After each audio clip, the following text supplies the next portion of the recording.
It's the most powerful show on television. High drama with intense energy. A show dedicated to a few brave souls who risk their lives for the sake of their craft. Its in-depth reporting goes to the core and unlocks the mysteries behind today's raciest sport. Motorsports. Catch it when you can.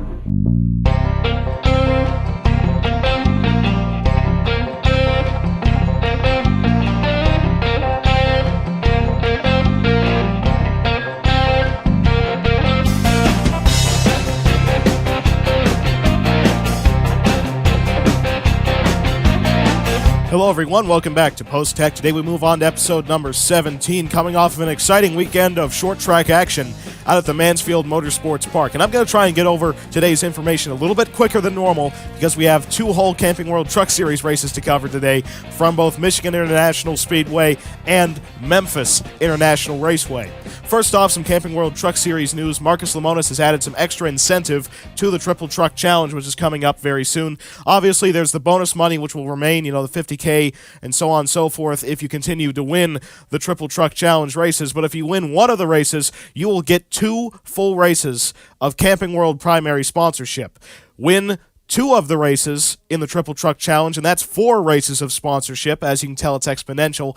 And win all 3 of the Triple Truck Challenge races, and that will be 8 races of primary sponsorship from Marcus Lemonis' companies. The sponsorship for winning drivers will kick in once the playoffs begin. This is a fantastic incentive for organizations to try and go out and win these races, especially if they're potentially race-winning organizations, but they're struggling for sponsorship. This is a great way to incentivize teams to succeed, I guess you could say. It's a great thing that Lemonis is doing, not only the bonus money, but also the sponsorship to keep this sport lively.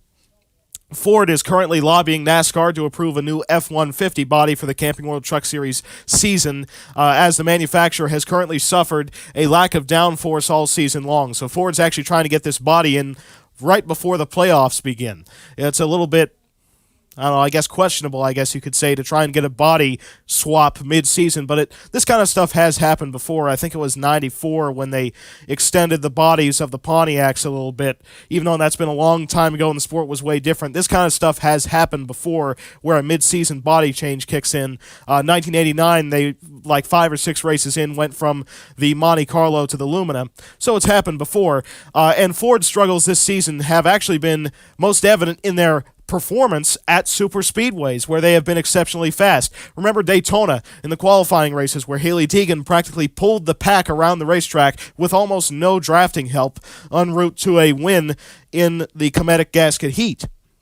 Well, the Ford trucks this season have been very trimmed out, which is fantastic at super speedways, but terrible at racetracks where you need that downforce to actually turn. This is why Deegan and Tanner Gray have been struggling to make races this season, and really no Fords have shown that much pace. Timothy Peters for Nemco Motorsports has been the best Ford driver this season, and he runs, top 10 in point standings right now, but that mostly has to do with his years and years of experience being a multi-time winner in the Camping World Truck Series, and honestly, it's a little bit surprising that he's not already a champion yet, but things have, gone in ways not exactly favorable for Timothy in his runs with Red Horse, mainly due to that organization's funding. But now with Nemco and all the experience that he's brought there, he might lead the charge for Ford to improve on themselves coming into the next few seasons, because Nemco has been doing fantastically this season. A little bit ironic that currently Nemco Motorsports with Timothy Peters is outrunning John Hunter Nemechek at KBM. That wasn't something we expected to start the season. Spencer Davis, another fellow Toyota driver, since we mentioned John Hunter, has been handed a $5,000 fine for his multiple accidents at Mansfield Motorsports Park, culminating with that crash under caution. This fine likely would have been greater had it been in a higher division, not the Camping World Truck Series. If this sort of incident would have happened in a Cup race, it would have been a whole lot more, but it would be extremely unfair to fine a Camping World Truck Series team Cup Series level dollars. This is actually the second fine this season that Spencer Davis has been handed after being involved in that very dangerous crash as a lap truck at the Las Vegas Motor Speedway. So I'm sure that Spencer Davis's team is going to rebound from this incident, but they really need to get their act together because they've been involved in a lot of questionable situations this season with those 3 accidents at Mansfield, one of them coming under caution, and the other 2 being just way too aggressive on the restarts, and that very troublesome one at Las Vegas as a lap truck. Speaking of fines, SHR has been handed a monumental $75,000 fine for each of their 4 cars, following this particular moment at Mansfield Motorsports Park. Here's some radio chatter from the number 41 team of Cole Custer. Mike Shiplett says to driver Custer, the leader is the number 22 now. If he gets to you, do what you can to hold him off. You already know why. Cole Custer then simply responds with 10-4. Well, Cole Custer more or less blocked the number 22 car of Joey Logano, who was the race leader at the time, for about 30 laps, pretty much ruining any chance Logano had at winning. Daniel Suarez just so happened to be the beneficiary of this, as it handed him the race lead and allowed him to take his second win of the 2021 season. But had Custer not held up the 22 car of Logano, he likely would have won the race, which means that Custer's teammate, Kevin Harvick, would have lost the point lead. There will be no fines related to driver owners' points following this one, so Kevin Harvick's 2-point lead over Joey Logano in the regular season point standings will remain so far. Depends on whether or not things get worse. But NASCAR is making it clear that they do not want to see these kind of games played again, especially once we get into the final 11 races of the season. Remember Spingate? Well, this isn't quite on that scale, but NASCAR is definitely making sure that race manipulation is not something that is accepted by the sanctioning body. SHR will likely try to appeal this situation, but I don't think that's going to benefit them. And you actually recall that not only did that 41 car block Joey Logano for multiple laps under green, but then once we got the caution in that late race restart, Custer then jumped to the inside of the 22 car Logano during overtime, more or less again eliminating Logano's chances. So it was multiple offenses right there, and really what NASCAR didn't like is the fact that Shiplett said, you already know why. It would have made sense had he just informed Cole Custer that he needs to hold off the 22 car to stay on the lead lap, but to the degree at which Cole Custer held him off and the conversation on the radio, because Cole Custer was being blue flagged for about 30 laps. The whole time, more or less, he was getting blue flagged, and he never adhered to that. So that's another reason why NASCAR was not satisfied with this situation. It's a very ugly scenario. We don't like to see stuff like this happen.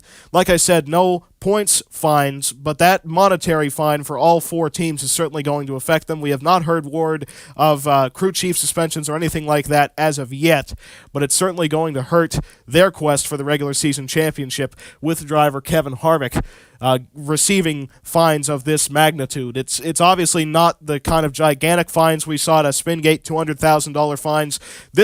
That level of fine would happen if this was, say, at Daytona for the last race of the regular season, or in any of the final 10 races in the playoffs. If we were to see these kind of games played then the fines would be monumental. But right now, NASCAR is just trying to send a message that they do not want to see these sorts of events happening. However, we do have a great battle on our hands for both the NASCAR Cup Series and Camping World Truck Series regular season championships, with Sheldon Creed leading Matt Crafton by just 8 points currently after Mansfield, and Kevin Harvick leading Logano by just 2 points.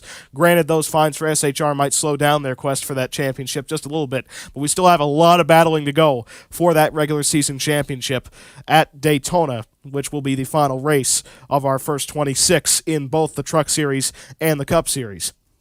Also, one more note, it was another good day gone bad for Hendrick Motorsports. Alex Bowman was off the pace more or less all race long. He dropped 1 lap down just naturally before the end of stage number 1. Similar situation for Chase Elliott. He was running right around mid-pack, right around 19th position. But Brad Keselowski had a shot at a top 5 finish.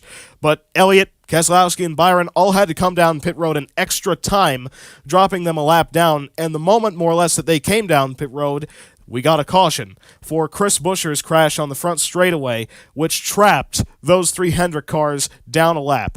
By lap 70, all 4 Hendrick Motorsports cars were at least 1 lap behind the race leader. Just another consistently bad day for Hendrick Motorsports. It seems like they can run very well, but more or less these compounding issues that they have, they just keep going. They have absolutely no luck this season, and it's really bit them multiple times, this being more or less the culmination of their bad luck so far this season. And so I said I'd do this quickly. So already, let's give you the highlights of the Henry Ford Health System 200 from Michigan International Speedway.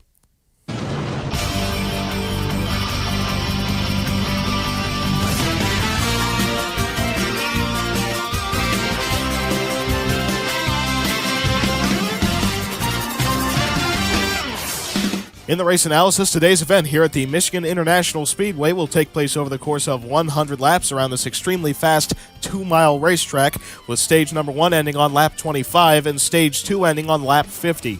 This is the final race before the Triple Truck Challenge. We are running this midweek, which means that we do not have very many ringers in the field. We only have one semi-full-time Cup Series competitor, that being Landon Castle, driving the 53 Camping World Chevrolet, and we also have Sam Mayer, the Xfinity Series competitor, back in the number 14 for Tony Stewart Racing. So those are really the only two ringers here at Michigan. We are going to be running a drafting package here at Michigan with rubber wickers on both the left and right front quarter panels of these trucks, just to slightly aerodynamically slow them down. Don't worry about any type of airflow restriction, though, on the engine, because these trucks will be running unrestricted here at Michigan, so that means full throttle response even in these drafting packs. So expect the return of the slingshot, much like what we saw at Texas World Speedway. So it's not just straight-up pack racing. There is quite a bit of strategy to this style of slingshot racing that we will be seeing here today at Michigan. It's also a bit of a wild card in the regular season championship as we approach that regular season championship race at Daytona International Speedway, which will also be a wild card event in and of itself. In your regular season point standings, Sheldon Creed took over the point lead at Mansfield as Matt Crafton DNQ'd, but that only allowed Sheldon Creed to get an 8-point gap above the 88 truck of Matt Crafton, as Creed did not get the finish that he wanted out at Mansfield. Ben Rhodes still sets third in point standings, 33 points out of the lead. Ty Gibbs fourth, 45 points out of the point lead. Grant Enfinger in fifth, 50 points out of the lead. Keep in mind that 3 of the 5 trucks in the top 5 in regular season point standings right now are out of the Thor Sports stable. Quite dominant season for that organization so far. The only truck that they own that has been rather off the pace has been the 13 of Johnny Sauter. That team has just really not found the speed that they need to climb their way through the point standings. Right now, they will need to win to make the playoffs this season. Casey Mears sets 6th in regular season points, 53 points out of the lead. Christian Eckes 7th, 55 points out of the lead. Parker Kligerman in 8th position, 64 points out. Ryan Truex in 9th, 80 points out of the point lead. And Dawson Cram now sets 10th in regular season points, 84 points out of the point lead, still held by Sheldon Creed. In your playoff standings, Sheldon Creed, Matt Crafton, Ben Rhodes, Christian Eckes, Austin Hill, Ty Gibbs, Grant Enfinger, Casey Mears, Ryan Truex, and Stuart Friesen are all locked into the playoffs via their wins so far this season. Parker Kligerman now sets best of the rest, 55 points above the cutoff line. Then Dawson Cram, 35 points above. Ty Dillon, 26. Timothy Peters, 25. Brett Holmes and Austin Terrio, both 15 points above the cut line. Then John Hunter Nemechek, surprisingly 15 points on the outside looking in that Ford truck for KBM. Still has not found race-winning pace all season long. Then Ty Majeski, 21 points out of making the playoffs so far. Zane Smith, 28 points on the outside looking in, and Brennan Poole, 29 points out of making the playoffs. Christian Eckes has won the pole here at Michigan International Speedway in that number 12 truck. Outside him is the number 25 truck of Michael Self, getting a great run in qualifying. Third position was taken by Chase Purdy. Josh Berry qualified the number 40 truck for Nice Motorsports in 5th position. And now that we're back at a more or less full-throttle racetrack, the Fords have started to show their way towards the front of the field in qualifying, including the 15 truck of Tanner Gray, qualifying that truck in 6th position, and Haley Deegan in the 1 for LGR, qualifying in 7th. Scott Lagasse Jr. qualified the 03 truck for On Point Motorsports in 8th spot, and we have yet another Ford. It's the 04 of Corey Roper, qualifying in 9th position. With this being a midweek race, Jordan Anderson is not in the number 3 truck. It is Brandon McReynolds, once again, qualifying in 10th spot. The number 5 truck of Dalton Sargent qualified in 12th position. Max McLaughlin finally getting some super speedway experience, qualified that 61 truck in 14th spot. The 53 truck of Landon Castle will start from the 15th position. Point leader Sheldon Creed will be rolling off in 16th spot. The 45 truck of Bailey Curry qualified in 19th position. Second in points coming into this race, Matt Crafton qualified in 20th. The 51 truck of Drew Dollar qualified in 26th position. Trevor Bain returned to the number 44 truck this weekend at Michigan, qualifying in 31st position. The 14 truck of Sam Mayer qualified down in 34th spot. He's running this race to try and get more super speedway experience. Notable DNQers include the number 11 truck of Spencer Davis and the 52 of Stuart Friesen, who is locked into the playoffs from his win at the Bristol Motor Speedway dirt track. this being a midweek race, we only had one day here at Michigan. We practiced in the morning, qualified at noon, and now in the afternoon we get to race. So if you have a bad handling racetrack, you really do not have that long to work on it until we run the qualifying session at midday, and unfortunately it caught those two teams on the outside looking in. Spencer Davis and Stuart Friesen both missed the show here in the Henry Ford Health System 200. The green flag comes out at Michigan with the number 12 truck of Christian Eckes getting the jump on the start. The field already fanning out for track position, and on the start of the race, the number 1 truck of Haley Deegan makes an aggressive move down on the inside. Going from her 6th place starting position, 3 wide on the bottom and challenging for second as Michael Self drops back. Coming out of turn number 2 for the first time, we have Deegan on the inside as the field snakes down the back straightaway. 40 truck of Josh Berry going through the middle. And the 75 truck of Parker Kligerman trying to go 4 wide down on the bottom.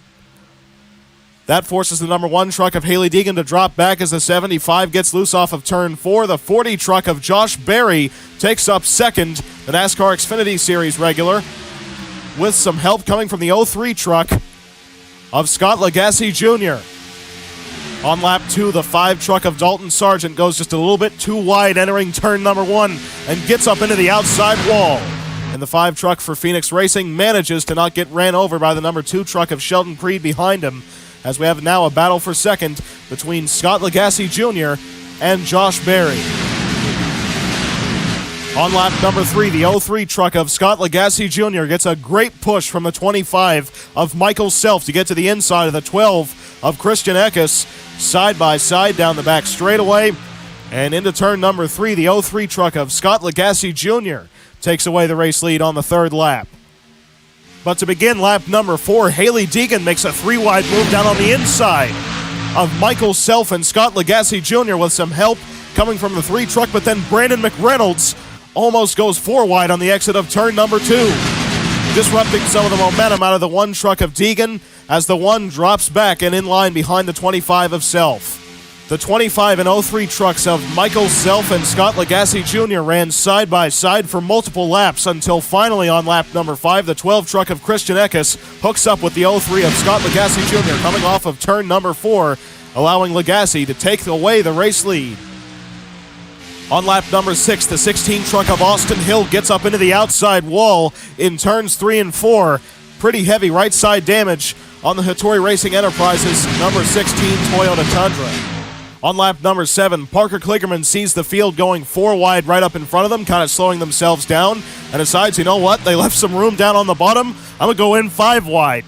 Unfortunately for Kligerman, he did not have that much drafting help down on the inside and dropped back fairly quickly, but at a very aggressive move out of the driver in the number 75 as Scott Lagasse Jr. still controls the field here at Michigan.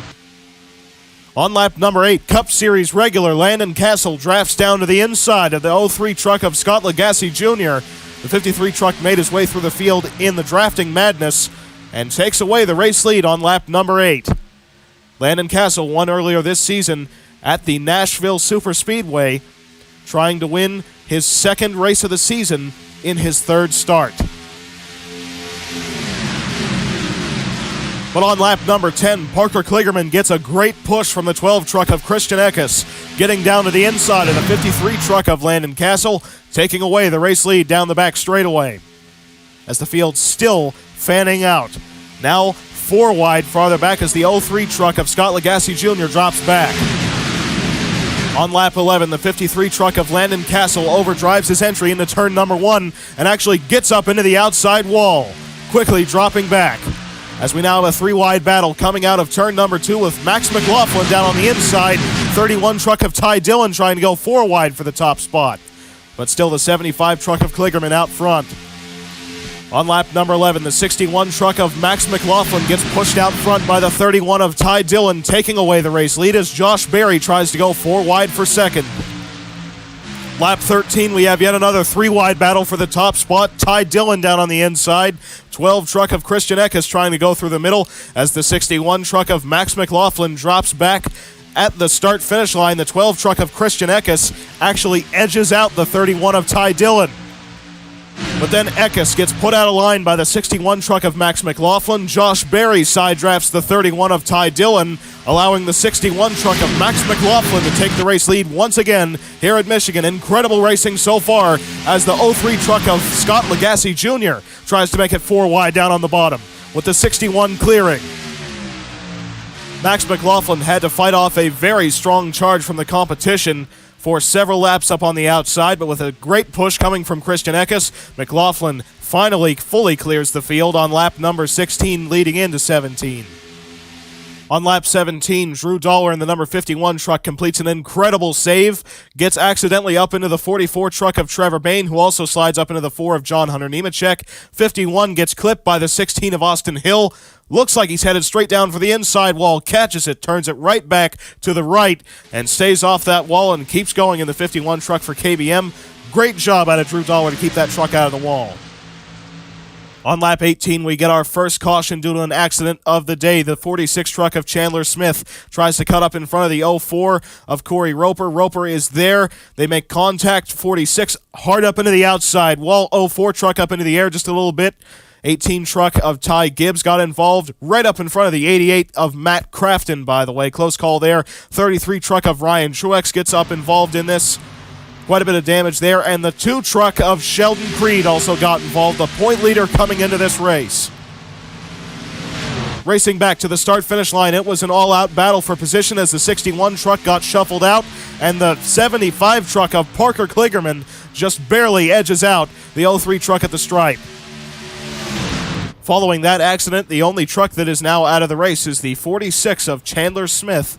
Yet again, another unfortunate day for that young rookie.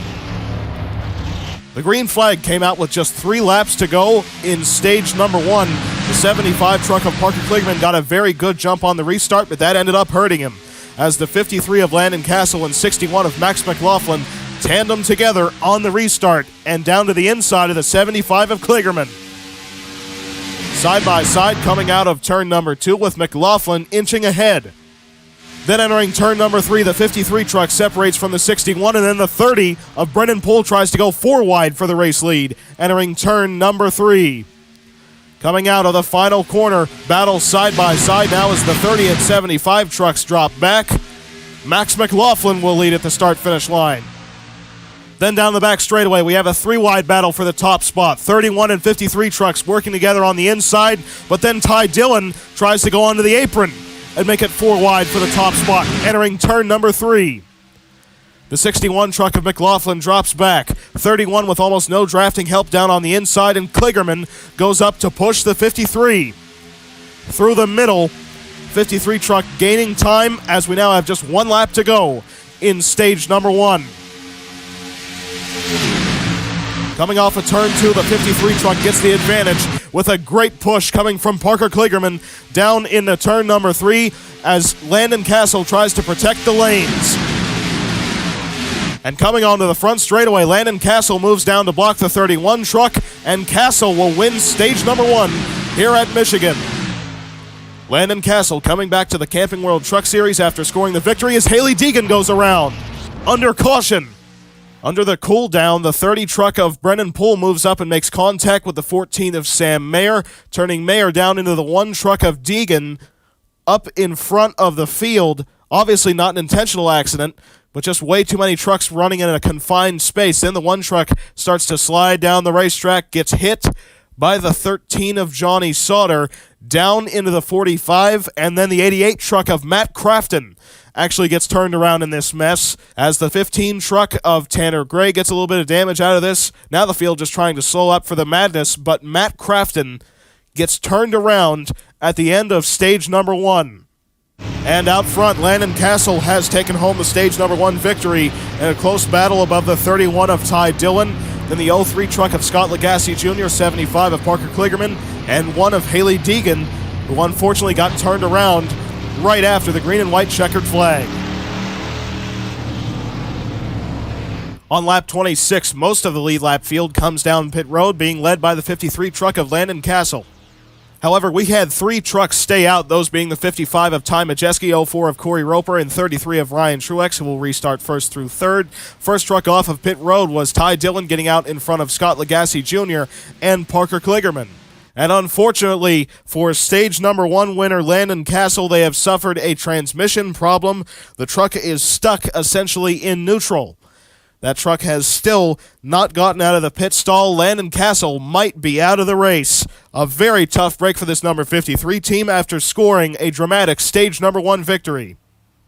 On the restart, the damaged number 33 truck of Ryan Truex absolutely drops like a rock.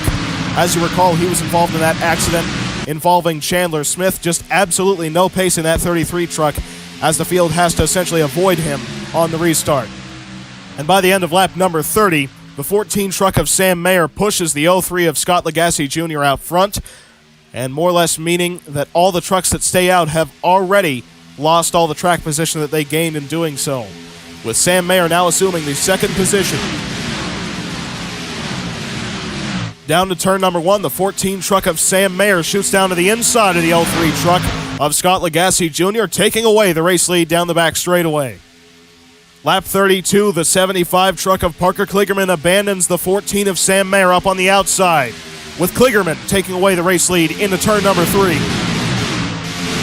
Then the 75 truck moves up the racetrack, allowing Scott Lagasse Jr. and Todd Gilliland down on the inside, but entering turn number 1, the 21 truck of Zane Smith tries to send it to the corner, and contact between the 38 and 03 trucks, forcing Lagasse to get off the throttle and handing Todd Gilliland the race lead. Lap 33, the caution flag comes out as the 75 truck moves up the track, then tries to chop across the nose of the 03 truck of Scott Lagasse Jr. That turns them down to the 40 of Josh Berry. Berry down into the 99 of Ben Rhodes, getting clipped and spinning around down the front straightaway, bringing out the caution flag. Manages not to hit anything and does a lazy slide through the tri-oval grass, but almost caught the attenuator wall in his initial spin. Coming out of turn number 2, the 14 truck of Sam Mayer tags the outside wall as the 38 truck of Todd Gilliland is still defending the lanes out front. Todd Gilliland leads the field back to the caution flag above the 60 truck of Casey Mears, who raced his way up to second after winning at Daytona earlier this season. On lap 39, the 31 truck of Ty Dillon gets a great run from the 75 of Parker Kligerman, gets down to the inside of both the 38 of Todd Gilliland and the 03 of Scott Lagasse Jr., with Ty Dillon taking up the race lead here at Michigan in the 31 truck for Germain Racing. Then on lap 40, with a great push from the outside line, the 03 truck of Scott Lagasse Jr. retakes the race lead with help from the 38 truck of Todd Gilliland. Lap 41, the 75 truck of Parker Kligerman sends it into turn 3, 4 wide for second, then has to back out of the throttle on the exit of turn number 4 as he got loose there on the inside of Max McLaughlin. 03 truck still defending the lines out front. On lap 42, the 61 truck of Max McLaughlin works his way to the inside, then the field fans out with yet again 4 wide for the top spot. Stephen Parsons down on the inside with the 61 truck of Max McLaughlin leading at the stripe. And the truck that ultimately gets the advantage from this battle is actually the 21 of Zane Smith, who sends it down into turn number 3, gets around the 09 truck as the 61 moves up the racetrack, and Zane Smith takes away the race lead as there's contact between the 75 truck of Kligerman and 09 of Stephen Parsons.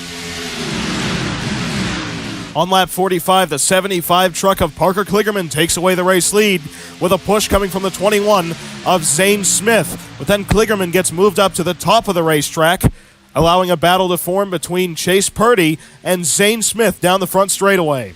But then down to turn number 1, the lap truck of Ryan Truex is right up in front of the field. The field has to take evasive action. The 75, 26, and 61 trucks get away without lifting. Then the rest of the field has to back off to miss that 33 truck, allowing the top 3 trucks to break away from the pack, with the 61 of Max McLaughlin taking away the top spot as the field completely fans out farther back to try and avoid that 33 truck of Ryan Truex. And the field is doing a good job at it so far, going all the way down to the apron. And by the way, as the field checked up for the 33 truck of Ryan Truex, Matt Crafton did not lift, and Crafton actually picked up a full 11 positions by getting around all the trucks slowing for the 33. On lap 47, even with the field spreading out due to lap traffic, we still have a 3-wide battle for the top spot down the backstretch. 26, 61, and 75 going after it as the 75 truck drops back just a little bit, then makes the charge down to turn number 3 as Max McLaughlin finally gets around the 26. Then on lap 49, the 61 truck of Max McLaughlin gets moved up to the outside, with the 75 truck getting a bit of a push from the 98 of Grant Enfinger, allowing Parker Kligerman to clear the field. Coming to the white flag in stage number 2. On the last lap of stage number 2, the field already fanning out 4 wide with Mayer down on the bottom. And a 3-wide move for the top spot goes Zane Smith down on the inside. Smith and Kligerman side by side for the spot. Almost contact between Mears and Grant Enfinger. Now side by side entering turn number 3. One truck onto the apron. That's Brandon McReynolds.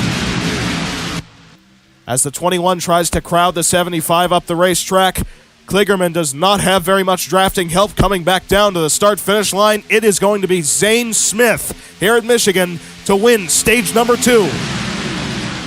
Zane Smith takes home the stage number 2 victory in the 21 truck for GMS Racing. Parker Kligerman in second, Grant Enfinger third, Max McLaughlin fourth, and Casey Mears in fifth. On lap 51, the 21 truck of Zane Smith leads the whole field down pit road. First truck out of the pits is Zane Smith getting out in front of Parker Kligerman, and then Grant Enfinger in the 98 for Thorsport. The 12 of Christian Eckes and 4 of John Hunter Nemechek actually had a run-in coming off pit road. There's the 12 truck. The 4 can't slow down in time, and he accidentally rear-ends the 12 of Christian Eckes. Quite heavy front-end damage on that 4 truck. They actually had to pit the number 4 truck of John Hunter Nemechek a second time, cutting that hood off the 4 truck. This is going to be another big hit in points for this organization. They come into this race outside of the top 16 in the playoffs. The number 21 truck of Zane Smith got a huge jump on the restart, but that ended up hurting him, as obviously he got a little bit too big of a lead and allowed the field to gang up on him. The 61 truck of Max McLaughlin gets the rundown on the inside with help coming from Sam Mayer, and McLaughlin is back out front in that second Hattori Racing Enterprises entry. Then into turn number 1, the 14 truck of Sam Mayer takes the race lead away with Josh Berry challenging him down on the inside. And take a look at who is carving his way through the field. It's the 88 truck of Matt Crafton. Having a great points day here at Michigan if he can finish where he's running right now. But here comes the 40 of Josh Berry down on the inside of the 14 of Sam Mayer. On lap 57, the big one finally happens. The On Point Motorsports teammates of Legacy and Brendan Poole make contact. Legacy pushes up into the 30, turning that 30 truck down into the 25 of Michael Self, right up in front of the rest of the pack, and this is where it really gets ugly.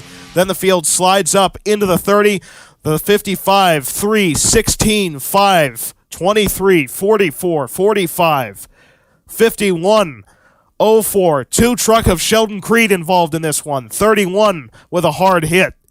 The 12 of Christian Eckes gets involved into it, then the 13 as well, but then Haley Deegan makes hard contact with the 51 truck, slides into the 03 of Scott Legacy Jr. Heavy damage on many, many trucks here at Michigan as the 4 truck of John Hunter Nemechek just barely squeezes by through the madness. Here's the hard hit for the 12 truck getting into the 31, then the 13 and the 25. Lots of hits to that 12 truck. And here's a look at the crash at full speed. There you see the 03 truck slides up into the 30. They collide down to the 25. And about 10 or so trucks involved in this one. Plenty of heavy hitters in the race. And there you get to see the huge impact between the 1 and 51 trucks. Big time contact right there. And here's the onboard of the number 4 truck of John Hunter Nemechek. Sees the wreck right up in front of him. Slows down just a little bit, but actually drives through it just barely, picking up quite a few spots by avoiding that accident. Oh, and also, how about this? The 09 truck of Stephen Parsons actually made it through the crash. Everyone wrecking right up in front of him. A very small hole opens up for the 09 truck. He gets down to the inside and then onto the apron and actually gets absolutely no damage from that crash. Racing back to the stripe, the 40 truck of Josh Berry actually took away the race lead with help coming from the 88 of Matt Crafton, but then Crafton goes down to the inside.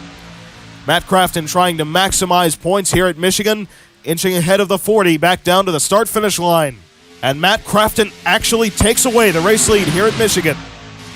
Now with the 2 truck, with heavy damage, Crafton leading the race. Absolutely maximizing his points day here in the Henry Ford Health Systems 200. On lap 58, most of the field decides to stay out. The trucks that do come down pit road were involved in one way or another in the Big One accident entering turn number 1. And the full list of trucks that are now out of the race include the 5 of Dalton Sargent, 30 of Brendan Poole, the number 2 truck of Sheldon Creed. This is a really big hit for that team. They come into this race as the point leader above Crafton by 8 points, and right now Crafton is the race leader. Creed will record a DNF. 23 truck of Brett Holmes is out of it. He's right on the bubble position in the playoffs. 13 truck of Johnny Saunders out.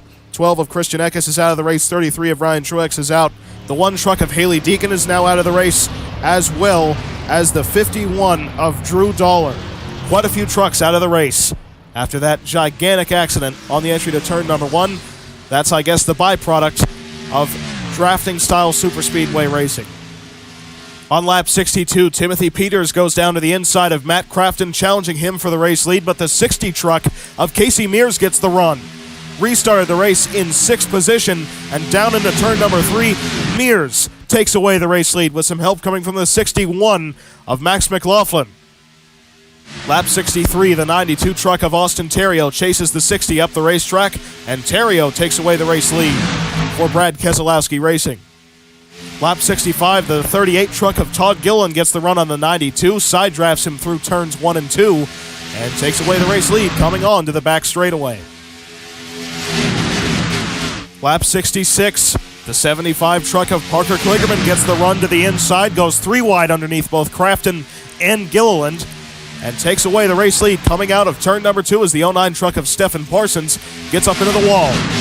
On lap 67, the 40 truck of Josh Berry gets a great run down on the inside with some help coming from the 60 of Casey Mears down the back straightaway to challenge the 75 truck of Parker Kligerman. But then at the end of lap 67, the lap truck of Trevor Bayne creates a tremendous mess. The 75 truck of Parker Kligerman tries to move up the racetrack to get around him, doesn't quite commit to running right by the wall, and the 44 truck of Trevor Bayne more or less stays in his line. Then the 75 truck accidentally makes contact with the 44 of Bayne, turning sideways. Then Bayne slides down into the 40 of Josh Berry, who takes away the race lead, but Berry gets turned up into the outside wall at a very sharp angle. Heavy damage on the 40 truck. The 60 of Casey Mears actually squeezes by down on the inside to take away the race lead. Then the 40 truck tries to catch it, gets clipped by the 21 of Zane Smith up into the 92 and 44 trucks. Then here comes Sam Mayer slamming into the 21. 26 up into the outside wall with the 44. The lap truck of Trevor Bayne creates a pretty large mess on the front straightaway, bringing out yet another caution flag with the 60 truck of Casey Mears running away with the race lead. And let's just say that really no one was happy with that situation. Josh Berry with a tremendous amount of damage on that number 40 truck from slamming the outside wall, and was put up into the wall by his teammate, Trevor Bayne. Quite frankly, that crash was more or less unavoidable, but still a very big hit for multiple front runners here at Michigan. Casey Mears leads the field back to the caution flag above the 88 truck of Matt Crafton. Unfortunately for Crafton, he managed to make it through the madness, still in the top 5. The only truck that dropped out of the race following that accident was the 44 truck of Trevor Bayne. On lap 73, the 88 truck of Matt Crafton drives down to the inside of the 60 of Casey Mears and takes away the race lead down the back stretch. Matt Crafton does an incredible job at defending that top spot for about 5 laps, even being pushed out in front right here by the 87 truck of Timothy Peters, clearing his teammate Ben Rhodes down to turn 1. Then on lap 77, the inside line builds enough momentum with the number 61 truck of Max McLaughlin and the 60 of Casey Mears to push their way past the 88 truck of Matt Crafton. Max McLaughlin back out front. He has one of the fastest trucks here in Michigan. To start lap number 79, the 41 truck of Dawson Cram tries to go 4 wide on the inside for second. Doesn't quite make it work as he has no drafting help down on the bottom, with the 61 truck still out front, and a battle between Majeski, who recently got involved in that crash, and the 38 of Todd Gillen for second. The 38 and 61 trucks of McLaughlin and Gilliland ran side by side for about 2.5 laps, and then finally on lap 82, the 38 truck forces the 61 truck up the racetrack to take away the race lead coming off of turn number 4, with the ThorSport trucks going side by side in line behind him. Lap 84, we have a 3-wide battle for the top spot with the 99 truck trying to go through the middle. 88 truck of Crafton drops back as we have a side-by-side battle between Gilliland and Rhodes as the 55 of Majeski overdrives turn number 1 and gets up into the outside wall, losing about 10 spots, with the 99 truck of Ben Rhodes taking away the race lead down the back straightaway. On lap 85, the 88 truck of Matt Crafton gets down to the inside of Ben Rhodes, going for the top spot as the 41 truck of Cram tries to send it into the corner, with the 88 truck of Crafton prevailing on the exit of turn number 2. 4-wide battle for second as Crafton assumes the race lead.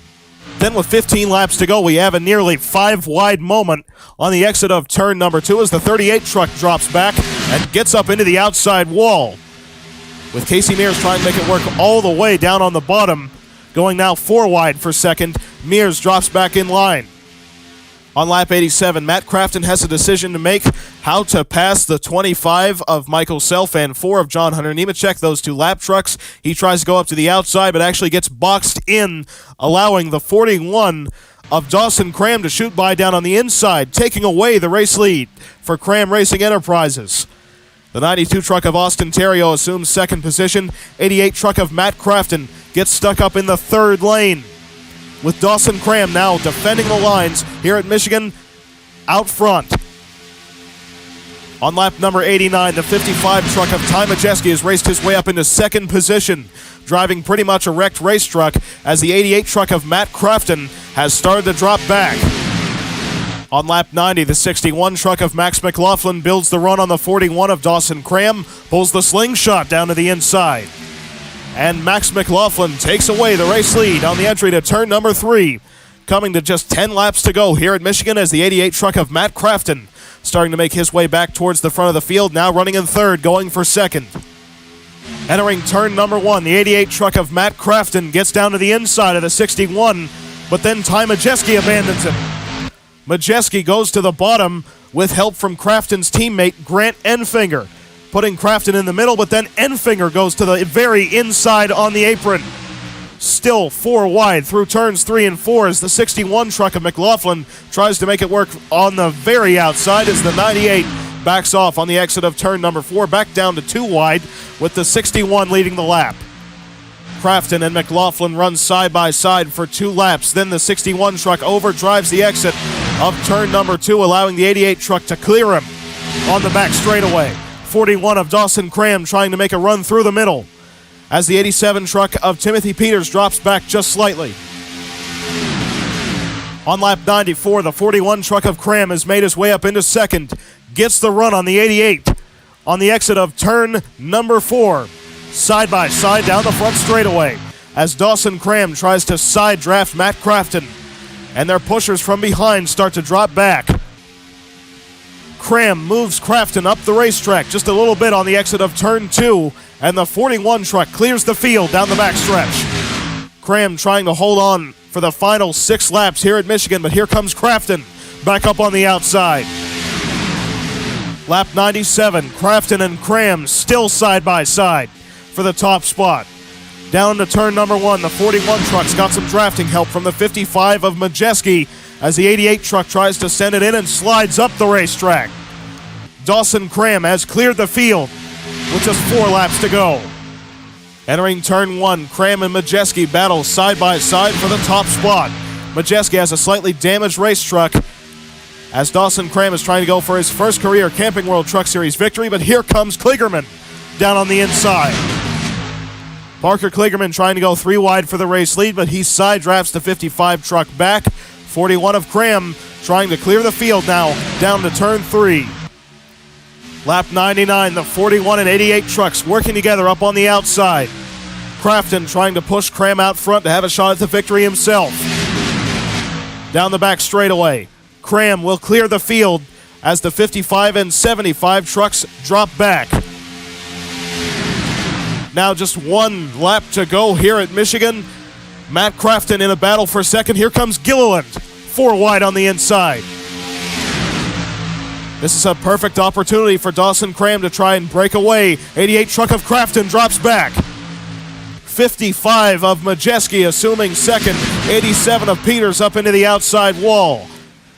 One last shot for the 55 truck of Majeski. 41 truck blocks him on the entry to turn 3. Coming out of the final two corners, 55 truck of Majeski with a slight run. But it's not going to be enough. Dawson Cram onto the front straightaway. Finally scores his first career Camping World Truck Series victory.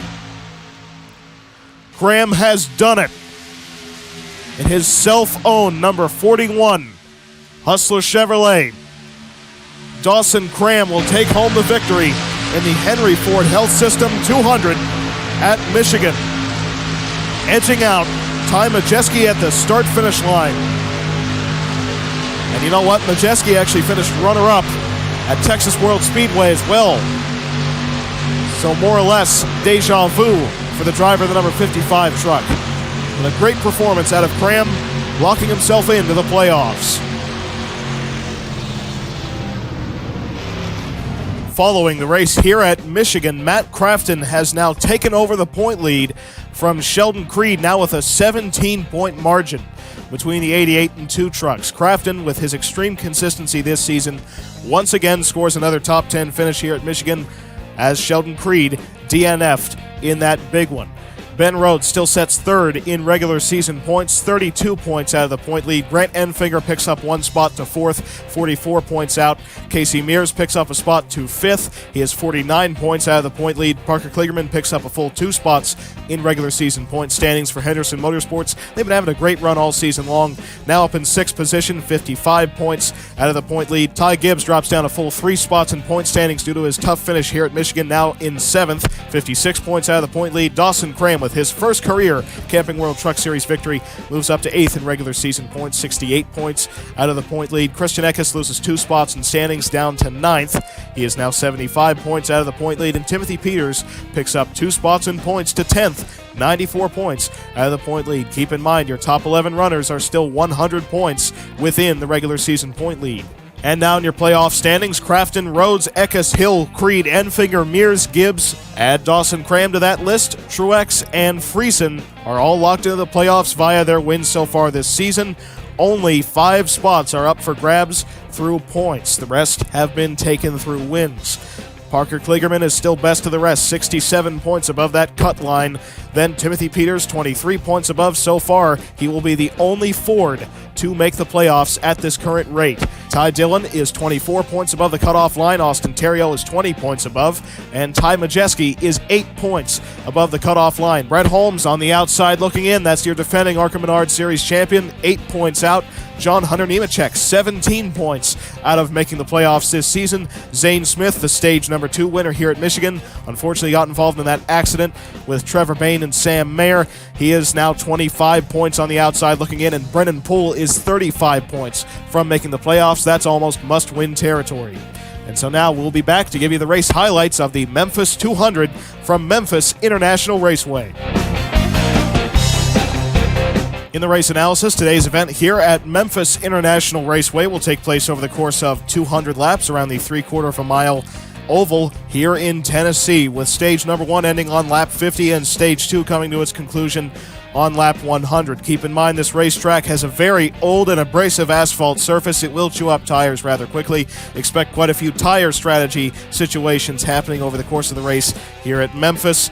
Also, keep your eyes on the fuel situation, because fuel strategy may potentially come into play here at Memphis, especially if we get overtimes, because teams traditionally try to push their fuel situation as close as humanly possible, try and get to the finish with pretty much fumes. Also, keep in mind that this is a triple truck challenge race, meaning that whoever will win this event will take home a bonus of $50,000 and 2 races with Camping World primary sponsorship.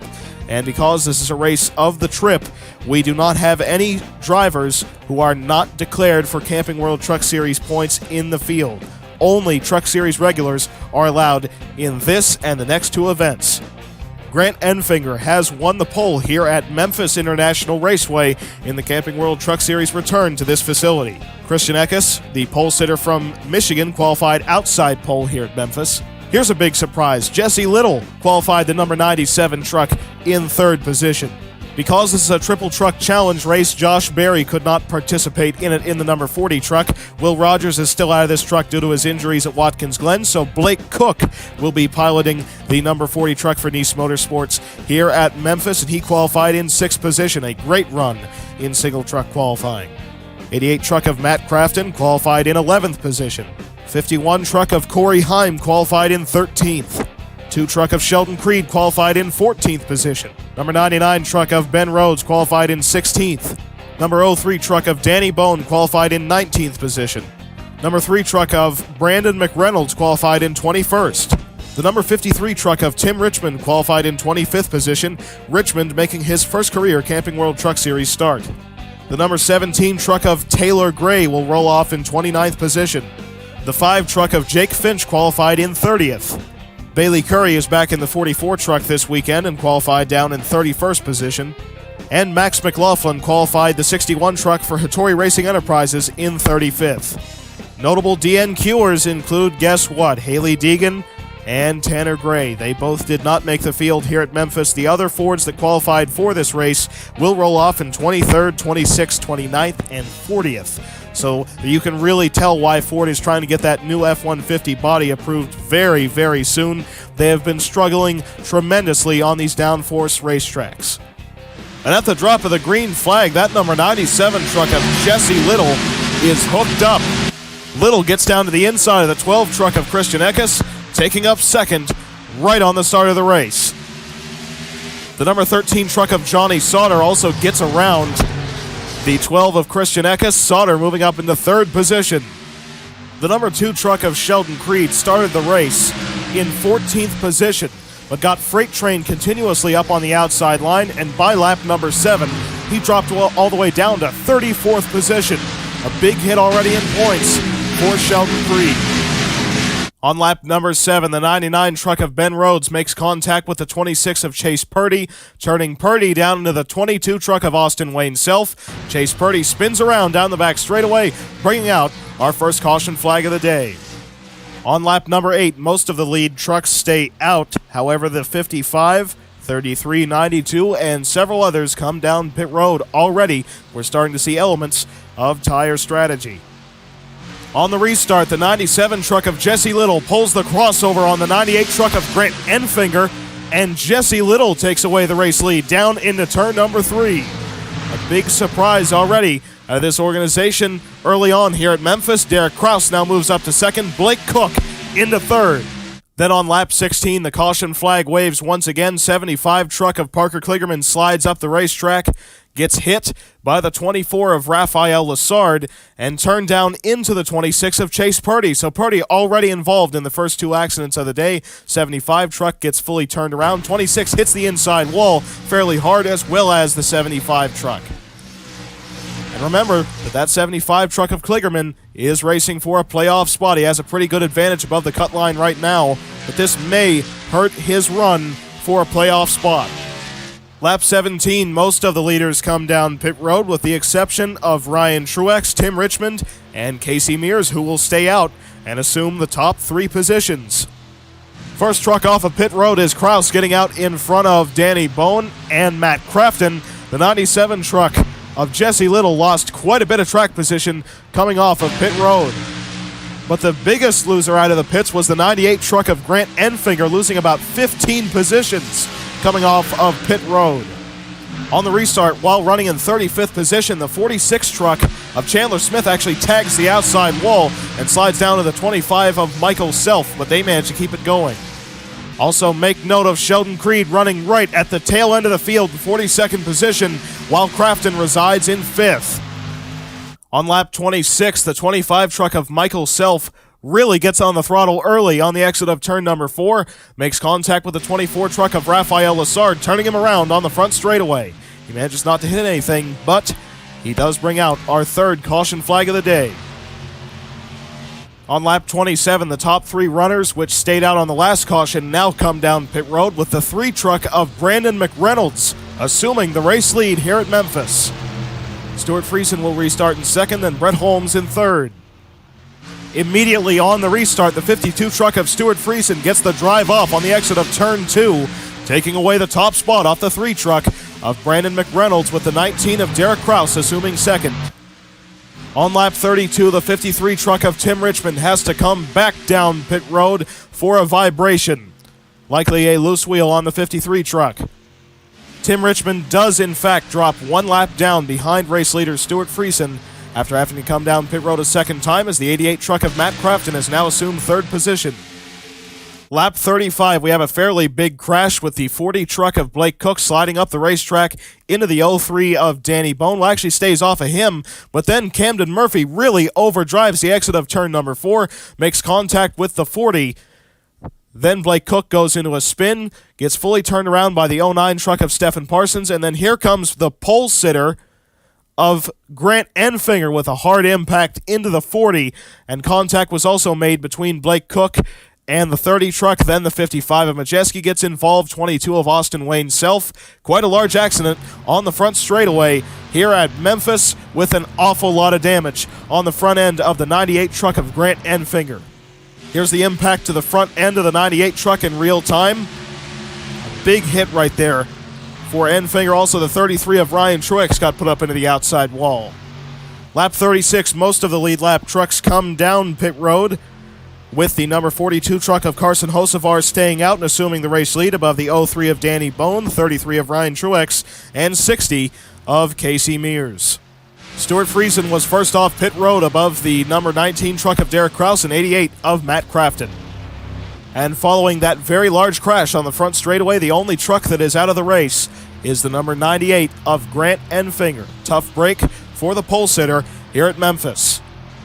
Lap 41, the lap truck of Tim Richmond gets down to the inside of race leader Carson Hocevar, getting back onto the lead lap, and that opens up the door for Danny Bone on the inside, getting a drive off of turn number 4, side by side at the start-finish line, and Danny Bone takes away the race lead down into turn number 1. And also Ryan Truex taking up second.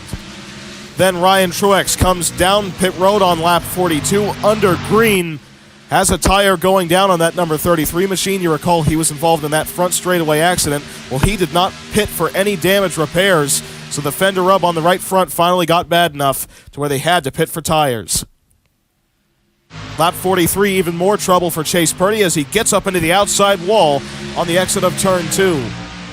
On lap 43, Christian Eckes tries something that I don't think we've ever seen before, a 5-wide move at Memphis. McReynolds up on the outside, then Cook, Friesen, and Rhodes completing the 5-wide move. A very impressive move right there by Christian Eckes to pass quite a few trucks in the process. On lap 45, Chase Purdy just door slams the 44 truck of Bailey Curry coming out of turn number 4. A lot of contact between those two, and Purdy's race is still not going very well. Currently runs in last position of the truck still on the racetrack. Right there getting around Curry. Lap 46, there's contact between KBM teammates of Corey Heim and Chandler Smith. Smith does a great job at saving that 46 truck off of turn 4. And by the way, Ryan Truex is now 2 laps behind the race leader after having to pit unscheduled and dropping down an additional lap from having to get damage repaired. Danny Bone in the number 03 truck for On Point Motorsports brings that truck through turns 3 and 4, right in front of the 42 truck of Carson Hocevar, cruising to the stage number 1 victory. Danny Bone wins stage 1 at Memphis. Bone gets the stage number 1 victory above the 42 truck of Carson Hocevar, 19 of Derek Kraus, 88 of Matt Crafton, and the 61 of Max McLaughlin. And there was contact after the green and white checkered flag. 21 puts the bumper to the 60 and then sends him around on the exit of turn 2. Slight rear end damage on the 60 truck of Casey Mears, but frustrations between the two competitors. Lap 51, most of the field stays out, but the top 2 finishers in stage number 1 of Danny Bone and Carson Hocevar come down pit road, as well as the 60 of Casey Mears. Your new top 3 is Derek Kraus being handed the race lead above the 88 truck of Matt Crafton and the 61 of Max McLaughlin. On the drop of the green flag, the 33 truck of Ryan Truex races his way around Derek Kraus, allowing Matt Crafton to pressure the 19 on the exit of turn 2, but Crafton gets loose, and Derek Kraus shoots by up on the outside to retain the top spot, as now Ryan Truex is just 1 lap behind race leader Derek Kraus. And contact right there farther back. Jake Finch got into the back bumper of the 12 truck of Eckes. Eckes had to catch that truck off of turn 4. On lap number 58, the 22 truck of Austin Wayne Self comes down pit road for a flat tire. Tough break for the number 22 team. Also keep in mind the 26 of Chase Purdy is currently riding around on both the pit road and the apron, just trying to log laps right now. Pretty severe overheating trouble on that 26 GMS Chevrolet right now. They're just trying to stay out of the way of the front runners and try to log laps in case anyone drops out. By lap 68, the number 19 truck of Derek Kraus has started to run away with this race lead above the 88 of Matt Crafton. The gap separating the two is now 0.7 of a second, with the 33 truck of Ryan Truex still up in front of the 19 of Kraus. Lap 74, the 03 truck of Danny Bone goes for a wild ride as he makes contact with the 92 truck and gets off into the dirt. Bone keeps that 03 truck together, but almost disaster for the stage number 1 winner on lap 74. By the way, the most recent winner at Michigan International Speedway currently resides in 18th position in his very own number 41 truck. On lap 79, the 61 truck of Max McLaughlin gets to the inside of Matt Crafton, taking up the 2nd position. And by lap 81, Matt Crafton has been freight trained all the way down to 6th spot. And take a look at that number 2 truck of Sheldon Creed. He runs in 8th position. Once again, points battling between these top 2 runners in the regular season point standings. On lap 88, Eckes gets around Matt Crafton, allowing the top 2 runners in point standings to run nose to tail as they lap the slow number 40 truck of Blake Cook. And by lap number 97, the 97 truck of Jesse Little is absolutely on a rail right now, currently running down the 61 of Max McLaughlin, trying to take up 2nd, but the 19 truck of Derek Kraus has put a 1.5 second gap above the 2nd place runner right now. On lap 99, the 33 truck of Ryan Truex finally drops down behind the 19 truck of Derek Kraus on the last lap of stage number 2. Truex is now 2 laps behind the race leader once again. And down the back straightaway and into the final 2 corners, Derek Kraus with a 1.3 second lead above Max McLaughlin.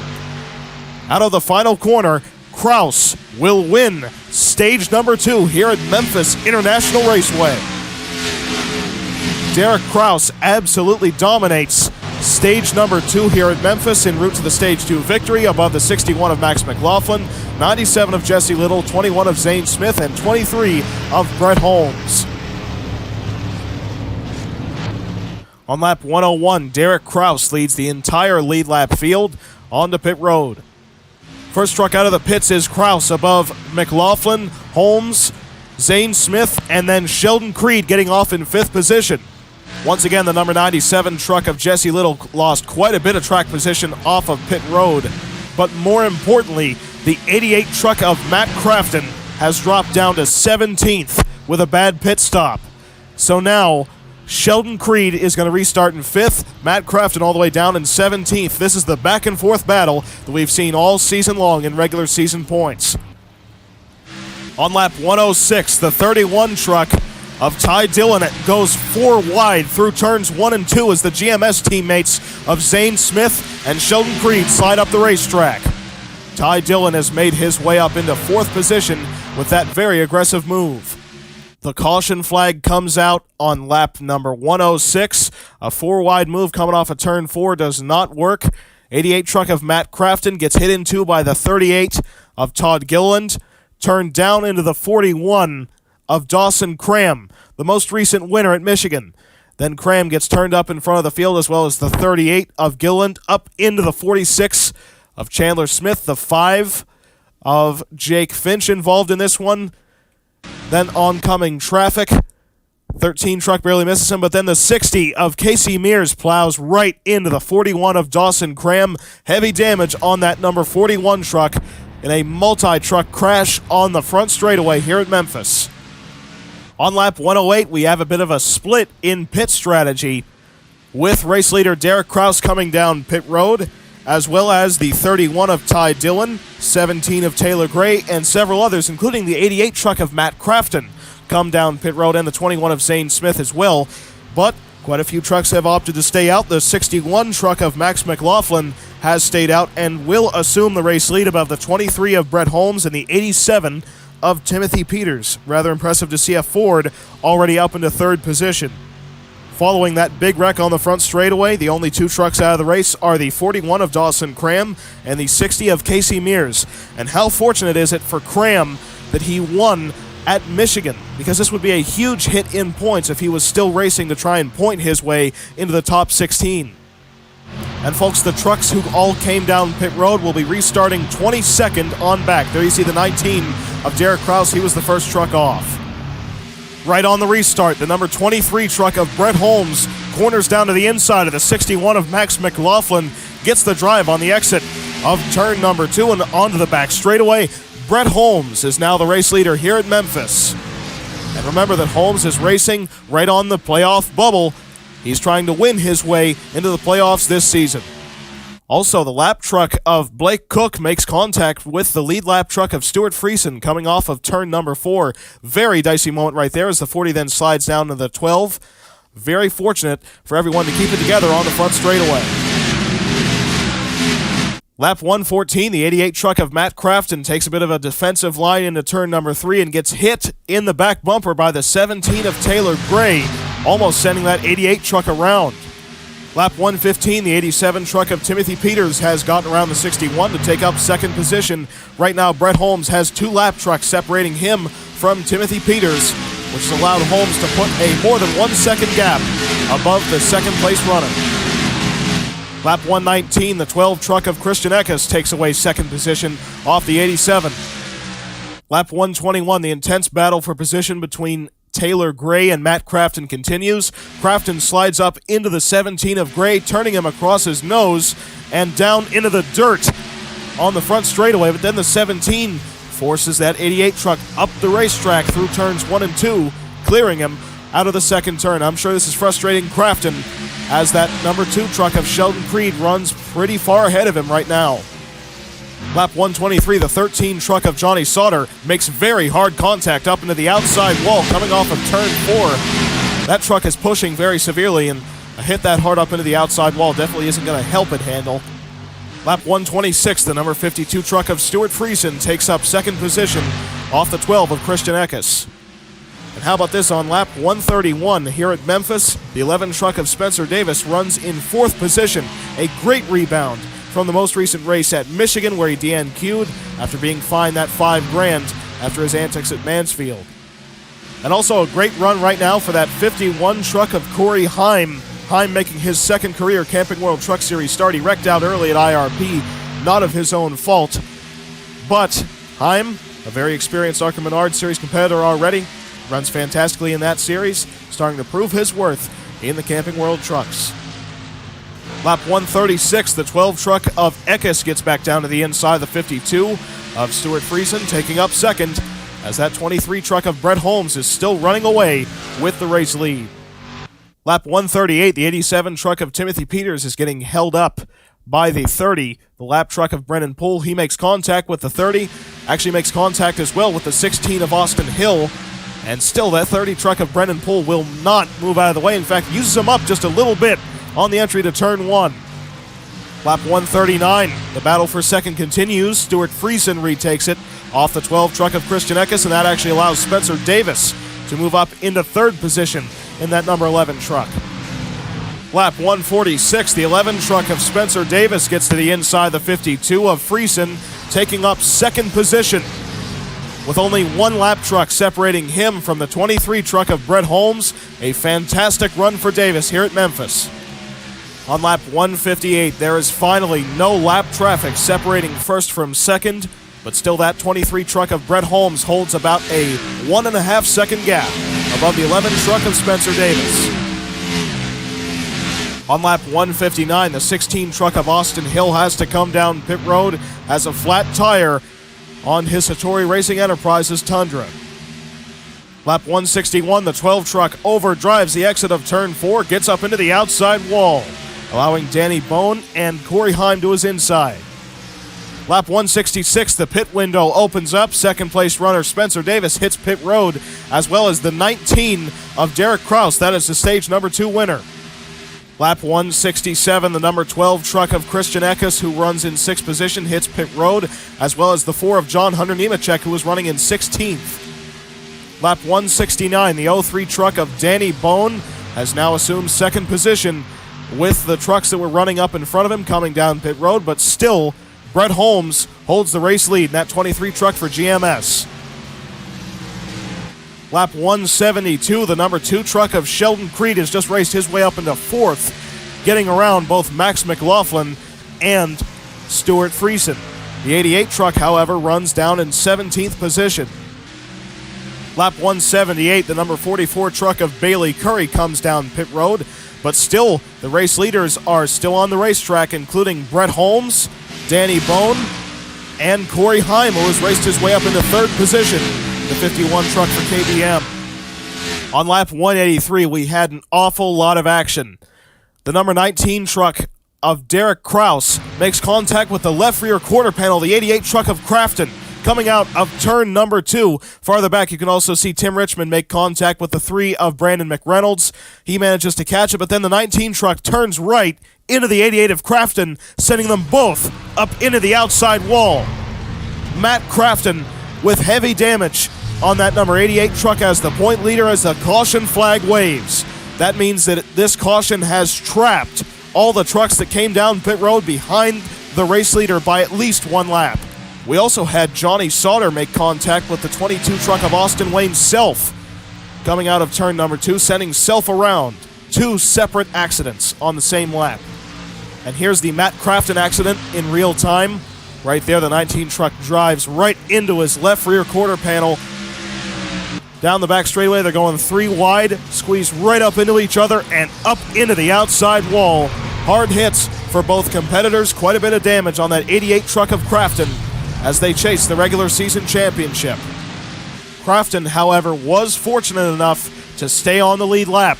There you see Crafton in the 88, right there touching the start-finish line, and then the 23 truck of Brett Holmes. So Crafton at least is still on the lead lap.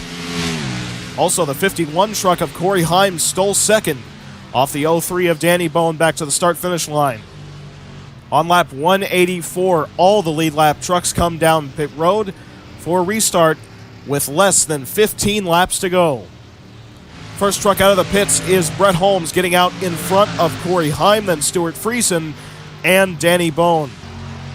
And keep in mind, because we had a bunch of trucks come down pit road that were lapped by the caution, that means that race leader Brett Holmes is going to have lap traffic both in front of him and on his inside, making for an incredible setup for this restart. On the restart, the number 23 truck of Brett Holmes quickly finds a hole and goes 5 wide in lap traffic to try and get in front of that number 51 truck and get an advantage. Look at that 23 thread the needle down the back straightaway, a 5 wide move, and finds a hole down to the inside, trapping that 51 truck of Heim up on the top. Brett Holmes gets the advantage on the restart as we have a mad battle farther behind them for track position. On lap 191, the 88 truck of Matt Crafton passes the 2 of Sheldon Creed as Creed got a very poor restart. Lap 192, the 52 truck of Stuart Friesen races his way around the 51 of Corey Heim to take up 2nd. Then the caution flag waves on lap 194 as the lap truck of Todd Gilliland gets hit by the 25 of Michael Self coming off of turn number 2, squeezed down into the number 8 of Camden Murphy and sent around down the back straightaway, setting us up for an overtime restart for attempt number 1. Couple trucks are back on the lead lap, including Johnny Sauter, Spencer Davis, and Austin Hill, because they outraced the leader, Brett Holmes, back to the caution flag. And on the restart, Brett Holmes has a full 5 lap truck separating him from the 2nd place runner of Stuart Friesen. But still, he has his work cut out for him to get a good jump on this restart because the 12 truck of Christian Eckes is hounding him. But right now, the 23 truck of Brett Holmes has cleared the 12 of Eckes. But we did not get the full lap in under green. Coming off of turn number 2, Stephen Parsons gets hit in the left rear quarter panel by the 3 of Brandon McReynolds. Up into the outside wall, back down into the 3, up into the wall again, into the 75, then into the wall again, and gets hooked around off the front bumper of the 97. Turned down in front of the field, the 2 truck has to take evasive action. Then the 09 truck also gets hit by the 11 of Spencer Davis. But then, in an unrelated incident, the number 51 truck of Corey Heim is trying to come down pit road for a flat tire. The 87 truck of Timothy Peters is on his inside, trying to get around him. They make contact. 51 truck slides up the racetrack and into the 88 of Matt Crafton. Well, yet again, Crafton involved in a hard impact up into the outside wall. This time it knocks the 88 truck of Crafton out of the race. And this caution has forced us into an overtime attempt number 2. And right there, look at that impact for the 88 truck of Crafton. Huge damage on that truck, and this will be a very big hit for them in points. And I discussed this in pre-race. If we get multiple overtimes, the fuel situation is going to be very risky. Right here on lap 201, the 23 truck of Brett Holmes decides to come down pit road along with the 03 of Danny Bone, 87 of Peters, and the 99 of Ben Rhodes. However, the 52, 31, and 17 trucks of Friesen, Ty Dillon, and Taylor Gray have opted to stay out for this second attempt of a green-white checker.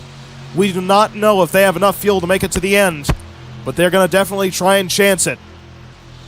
Then on lap 203, under the caution flag, we have multiple trucks running out of gas or sputtering, including Sheldon Creed, Austin Terrio, the 55 of Ty Majeski, and the 16 of Austin Hill. The number 97 truck was also out of gas, but he managed to make it down pit road. Then on lap 205, the 18 truck of Ty Gibbs starts sputtering. And every lap that we have to run under caution to push one of these trucks that are running out of gas down pit road is more laps that these front runners have to run and burn fuel, such as Stuart Friesen. Then on lap 205, Friesen is out of gas. Stuart Friesen coasts down the front straightaway. And now the 31 truck of Ty Dillon is the race leader. And let's just say already there is massive confusion up and down pit lane. Right now the 31 truck of Ty Dillon is still out front, as now the 21 truck comes down pit road. The 24 truck of Raphael Lassard now runs in second, and the 42 of Carson Hocevar in third. In fourth, we have the 23 of Holmes, who's already topped off. And here we go into the restart zone. Ty Dillon gets the green flag for attempt number 2. Into turn number 1, the 31 truck of Ty Dillon is still running under full power. Farther back, though, the lap truck of Brendan Poole runs out of gas in front of the second-place runner of Raphael Lassard. Lassard turns him around and collects the 42, 23, and several others up into the outside wall. We are going into a third attempt at a overtime finish. Here at Memphis, that is the final attempt that NASCAR will allow. And there's the damage between the second and third place runners, and then it collects the fourth place runner of Brett Holmes. Quite a bit of front end damage on that 23 truck. Timothy Peters managed to get down to the inside and avoid the 30. A little bit of contact right there between the 87 and 18 trucks of Ty Gibbs and Timothy Peters, but Peters was the first truck to make it through the madness, and heavy front end damage on Brett Holmes' 23 truck after dominating a good portion of this race. Ty Dillon is still out front, but Danny Bone squeezed by to take second. On the restart, Danny Bone made a very decisive move down to the inside to get around the number 30 truck who was running out of gas, that being his teammate Brendan Poole, and Danny Bone actually took up second with that move as the field flew apart behind him. Lap 212, the number 31 team finally decides to throw the towel in. You might as well try and finish the race under full power and not risk coasting and losing all your track position. Ty Dillon comes down for a splash of fuel. Danny Bone is now the race leader here at Memphis. Lap 215, the 8 truck of Camden Murphy runs out of gas in 6th position. Lap 215, they finally opt to pit the 03 truck of Danny Bone. He will not make it to the finish with enough gas. They also bring the 16 truck and 51 down pit road. The race leader is now Max McLaughlin in the 61 truck, above the 25 of Michael Self and 3 of Brandon McReynolds. This is the final attempt at overtime here at Memphis. Attempt number 3. The next flag will end the race. And the green flag waves for the 61 truck of McLaughlin. Just 2 laps to go here at Memphis. Do they have enough gas to make it to the finish? Michael Self running in second. Brandon McReynolds in third. And guess what? They do not have enough gas to make it to the finish. The 61, 25, 21, and 17 trucks all come down pit road with just 2 laps to go. Because if they would have stayed out, they would have completely lost all their track position due to running out of gas. But the race leader is now the 3 truck of Brandon McReynolds with just 1 lap to go here at Memphis. Timothy Peters now runs in second. Does McReynolds have enough gas to make it to the finish? Here comes Peters down on the inside. Side by side for the spot. Peters drives around him. Timothy Peters takes away the race lead as the 3 truck is out. Peters will lead just 1 lap here at Memphis coming out of turn number 4. Timothy Peters takes home his first win for Nemco Motorsports at Memphis International Raceway. In a very confusing final 3 restarts here at Memphis, Timothy Peters has scored the victory as the 23 truck actually stole second. Brett Holmes raced his way all the way back into second position in those last few overtimes. The 4 truck got third. Peters is out. Timothy Peters is out of gas here at Memphis. They had just barely enough to make it to the finish. Timothy Peters scores Ford their first win of the 2021 season, locking Nemco into the playoffs in 2021. Camden Murphy, his teammate, goes up to congratulate. An incredible performance out of Nemco Motorsports to just barely nurse that number 87 truck to the checkered flag with a last lap pass on the number 3 truck of Brandon McReynolds, who ran out of gas. The 3 truck, though, finished in 8th position with no gasoline in that truck. And just take a look at this last lap move once again. You can see that 3 truck is sputtering.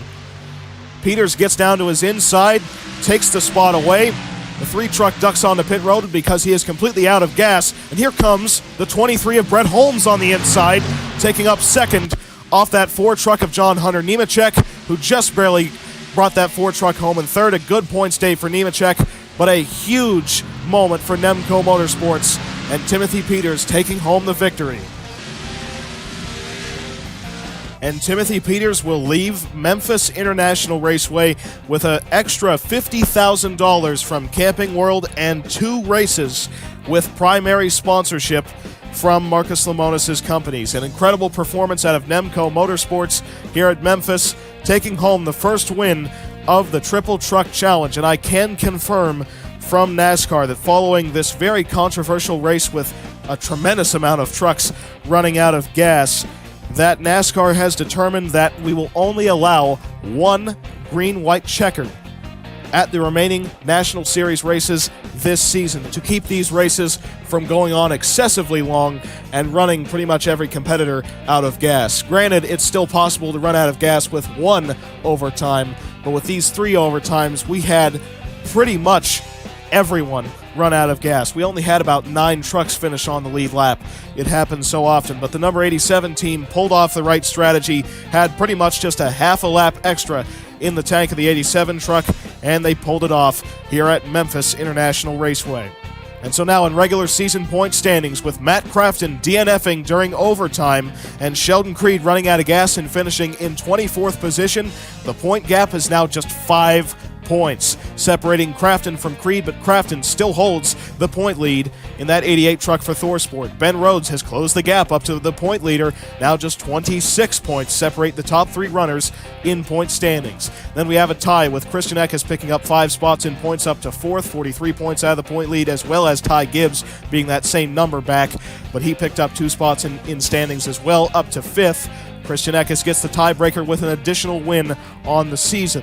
Grant Enfinger lost 2 spots in regular season point standings, down to 6th. He has 45 points out of the point lead. Casey Mears drops down 2 spots to 7th, 50 points out of the point lead. Parker Kligerman lost 2 spots down to 8th, 52 points out. Timothy Peters, with his first win on the season, picks up 1 spot in regular season points, up to 9th, 55 points out of the point lead. Keep in mind something about Timothy this season. He has only scored 4 top 10s, but all 4 of them were top 5s. That's what's been so surprising about Peters. He's been rather inconsistent, but when he's fast, he is incredibly fast, as proven here at Memphis with the victory, even knowing that he probably shouldn't have naturally won this race, but they took advantage of the fuel strategy, and they brought home a victory for this number 87 team with just 1 lap led here at Memphis. Ty Dillon picked up 1 spot in regular season point standings, up to 10th, 67 points out of the point lead. I'd say so far this season, after 20 races, Ty Dillon and John Hunter Nemechek were 2 drivers expected to already visit victory lane, but so far they have gone winless. But Ty Dillon has been extremely consistent all season long. And so now in your playoff standings, Crafton, Rhodes, Eckes, Hill, Creed, Gibbs, Enfinger, Mears, Peters, Cram, Truex, and Friesen are all locked into the playoffs via their wins so far this season. Only 4 spots are left up for points. Parker Kligerman, 46 points above the cutoff line. He is still best of the rest. Ty Dillon is 31 points above the cutoff line, matching his truck number. Brett Holmes is 10 points above, following his runner-up finish here at Memphis. And Austin Terrio is just 7 points on the inside of that top 16 cutoff line. John Hunter Nemechek has closed the gap up to the top 16 by 10 points. Now just 7 points on the outside looking in. Ty Majeski is on the outside, 16 points outside of making the playoffs. Zane Smith is 23 points on the outside looking in, and Brennan Poole is now 57 points out of the playoffs. That is absolutely must-win territory for Poole. And so I've kept you waiting this long. Now it's time to move on to the announcement regarding our number 53 and 00 teams in the NASCAR Cup Series. We here at the Speed Station are proud to announce that we have re-signed drivers Daniel Suarez and Chase Briscoe to 2-year contract extensions to compete for Starcom Speed Station. Obviously, the contracts that they were on right now went all the way out to 2022, so that means they are confirmed to drive the 00 for Suarez and the 53 for Briscoe all the way out to the end of 2024 for Starcom Speed Station. After tremendous success this season, including 2 wins for both drivers, the decision was a natural conclusion. We will also be developing a new engine program starting next season with Ilmor to develop NASCAR Cup Series engines for our organization and also for Shepherd Racing Ventures. This is a very big step for Ilmor and our company at Starcom Speed Station to begin a NASCAR Cup Series engine program on this magnitude starting in 2022. That's all the news from our team so far. Any future contract negotiations will be revealed later on in the season when we have that information available for you folks at home. And so now, let's get on to my personal favorite segment of the show, Q&A. Welcome back to Post Tech, and before I get on to the questions, I gotta give you the disclaimer. If I mispronounce any names or handles, I do apologize, but it's bound to happen. Let's get straight into question number 1 from RFJ. There were rumors a few years ago that the France family could be looking to sell NASCAR. If that ever happens, who do you see as a possible buyer, and when do you think it happens, if you think it happens at all? So I personally don't think that NASCAR is going to be up for sale anytime soon. They have a good development plan set up. You know, obviously Jim France is at the helm right now, but I think that they're really raising Ben Kennedy for a future CEO position. That's my personal theory, but I think that's what they're looking for, because Ben is a driver, a lot like what Bill France Sr. was, and you know, he kind of worked for what he got in more ways than I guess you could say a few other CEOs went through, and I think that he's young talent as well. You know, most of the time when we get a new CEO for NASCAR, they're 50 plus, and Ben Kennedy wouldn't be that. And I think that, you know, Jim France probably going to step down within the next, 5 to 10 years at the very least, because, kind of getting up there in years, to put it simply. And Ben Kennedy, I think, would be a great way to lead into the future of our sport.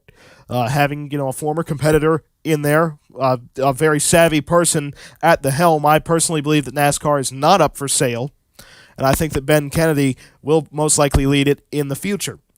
He has the ability to do so and the talent to succeed at it. If there were to be a possible buyer, honestly, I have no idea who that would be. It would probably be one of those sorts of consortium of businessmen that you've never heard of types of deals. But I do not think that NASCAR is going to be up for sale anytime soon. I think that they have a good development plan set up for the future to have a CEO beyond Jim France that we have right now. So I think that NASCAR is at least looking ahead in that regard. Next question from Switchblade, a pseudo follow-up question. A couple of years ago, there was rumors of NASCAR buying the Australian Supercars series. Is this still on the table? And if so, could NASCAR, along with Euro, Mexican, and Pinty series, form an international championship division? I don't think the money's quite there for a full-on international championship. I also somewhat doubt NASCAR wanting to buy the Australian Supercar series anymore, just due to NASCAR trying to kind of focus more inward. Because, back when NASCAR was really at their height about 15 years ago, it made a lot of sense. But now NASCAR is kind of trying to restructure their own core of the sport for the Cup Series. So I don't really think that NASCAR wants to worry about too many other things. The Australian Supercar Series is actually doing fairly well right now, too. So I don't think there's much concern there. I doubt it being on the table for, a current purchase. But I will say this. If the Australian Supercars, the Euro Series, the Mexican Series, and the Pinty Series were able to merge, that would create like a Formula One of stock car racing, just to put it simply. But I don't think the money is there for any of those organizations, in particular the teams who run in it, because, this is more regional racing. The Australian Supercar Series teams, names like Penske have participated in that, some big names in motorsports. It's kind of a more money series, I guess you could say, than like the Euro, Mexican, or Pinty series. Those are more regional type racing, like ARCA style teams. So I don't think that the money would be there for really any of the teams to cross the oceans and compete. Unfortunately, it's not like F1 where these giant corporations can flip the bills. I don't think that the money is there. I'd love to see something like this happen, but I don't think that it is quite on the table. At least presently, unless, a bunch of money flows in from nearly nowhere. Yeah, I'd like to see it, like I said, but I don't really see it happening, unfortunately. Next question from Lara. Hopefully I pronounced that right. I do apologize if I did not. But could On Point Motorsports utilize Scott Lagasse Jr. as something of a driver coach to Danny Bone / Brendan Poole, or could On Point put Lagasse full-time in the 03 truck to have more veteran status on their team? I think that On Point genuinely is going to try and put Scott Lagasse in a full-time program next season. Going off of his fantastic win at Watkins Glen, and the good performances that he's put in that 03 truck all throughout the season, I think that they want him in the long run. And him and Brendan Poole work great as teammates together. They've proved that in the super speedway races. They're really good teammates. So I think that you actually will have to look for Scott Lagasse Jr. to run that 03 truck on a full-time basis next season. And with his road course racing experience, you could potentially expect him to make the playoffs with a road course win next season and potentially have a shot at the championship for On Point Motorsports. Brendan Poole could kind of be their super speedway guy, and Scott Lagasse could be their road course king, I guess you could say.